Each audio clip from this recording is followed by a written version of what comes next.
Hey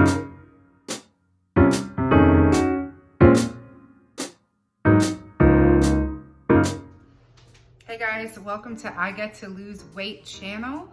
This is one of my first posts. I'm gonna keep it short because if there's anything I don't like, it's the blabby blabby blab blab at the beginning of videos. Today we're making Fathead dough. Tons of recipes out there. This is the easiest one. It omits a couple of the ingredients, which will also omit some of the calories.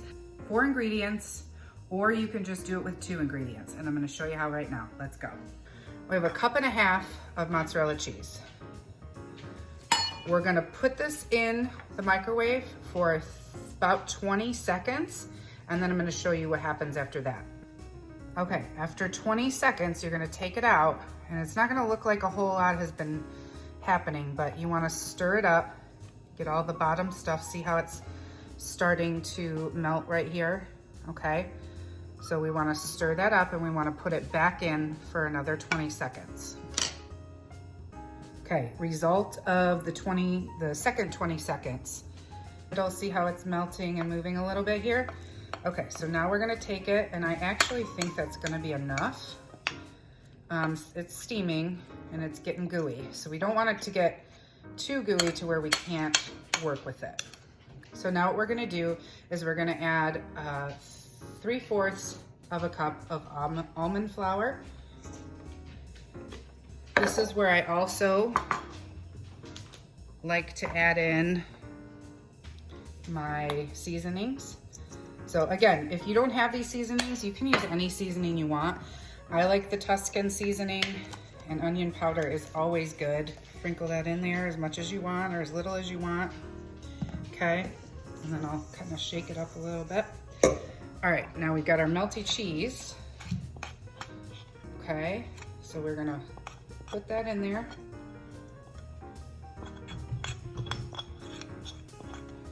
Okay, now we're just gonna take our hands and we're gonna kind of work it in as if it's dough, because that's basically what it is. It's just cheese dough, right?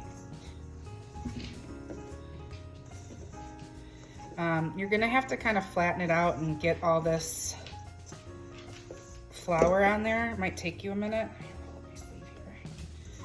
And then in the meantime, you should have put your oven at 375. It should already be ready to go and warmed up. And you should have 2 pieces of parchment paper ready to go. Now you might not use every last bit of this flour in here. Just try to like knead it like you would actual dough and get it as much in there as you can. But it's not a make it or break it kind of situation if you can't use it all. So then I'm just gonna kind of knead it into a ball. Now see, when I did that, I noticed I could get some more of this in there. I'm just gonna knead it. All right, so the flakes are kind of falling off, so I feel like that's good. Okay, so we have our parchment paper. We're just gonna bring that over, and you wanna work kind of fast. You still want this to be warm so that you can form it well. Okay, so it's still round in there. Then we're gonna take our handy dandy rolling pin. Yours doesn't have to be nearly as fancy as this one. I got this for a wedding gift 20 years ago, and it's still going and hasn't lost its color, so. Okay, so now we've got it pretty thinned out. You can make it as thick or as thin as you want it. The thinner you make it, the bigger the roll up you can make. Now, so now you take this off. You have this beautiful thin crust that you can make. I personally like roll-ups. A lot of people will make pizza. This would be a great pizza crust, because I like to just poke some holes in it so that when it gets in the oven, it doesn't bubble up. Okay, so here we go. We've got our nice crust. I'm gonna leave it right on this. And I'm gonna just transfer it onto this pan. I'm gonna cook it at 375 for about 4 to 5 minutes. Just keep an eye on it. You want it to be slightly light brown when you take it out. So mine actually took about 7 minutes to get to this point.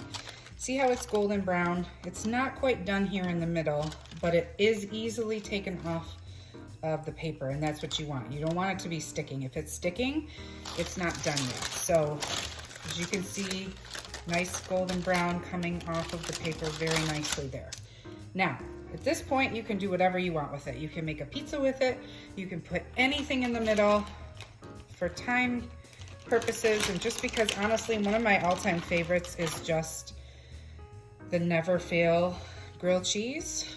I love a good grilled cheese, and when I'm doing keto, you just don't want that bread. So to me, this actually just does the trick. So I usually do about 2.5 pieces of cheese for the whole roll, because I'm not gonna eat the whole thing in one sitting. And then I'm just gonna roll. And just be careful because it will be hot.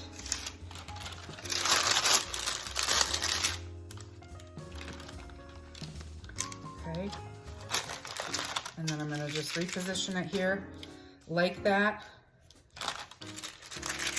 And then I'm gonna stick it back in the oven for about, I'm gonna say 4 minutes, but I could be wrong. We'll just kind of keep an eye. Biggest part, like I said, is just making sure it's got that nice golden brown, still movable, not too done. And then we're gonna place this back in the oven. After about 4 minutes, this should be the end result. Crisping up on the outside. Flip it over, it's got that nice golden brown look. Yummy, yummy, yummy, yummy. It's a very versatile recipe that you can really put anything. I've made tacos, I've made pizza roll-ups, I've made desserts this way, lots of different stuff. Then I just take my little pizza cutter, I'm gonna cut it in about 4 pieces. Cut it into 4, that way I can eat 2 and know that I haven't eaten the entire, and I think 2 of these are about maybe 400 calories. Net carb's gonna be super low. So yeah, and it's very filling. That's the thing you're gonna find. It's quite filling. And as you can see, this is crispy, cheesy goodness. And what I do with these when I'm done is I usually eat them. And then I'll put the rest in a Ziploc bag for later. Easy to just pop in the microwave, get them warmed up. They won't stay as crispy that way. If you have an air fryer, that's the way to go. But I still eat them right out of the microwave too, just warm them up. You could probably pop them back in the oven too if you really wanted to, but I usually just make them because they're easy to go, make quickly. If you do pop it in the microwave after it's already been cooled, in the refrigerator, just let it cool for a minute and it'll crisp up a little bit more. And that's it. So I'm gonna post the full free recipe download, and I'll see you on my next video. Take care, guys. Here's keto living, fit to fat. Got a long way to go, but at least I get to.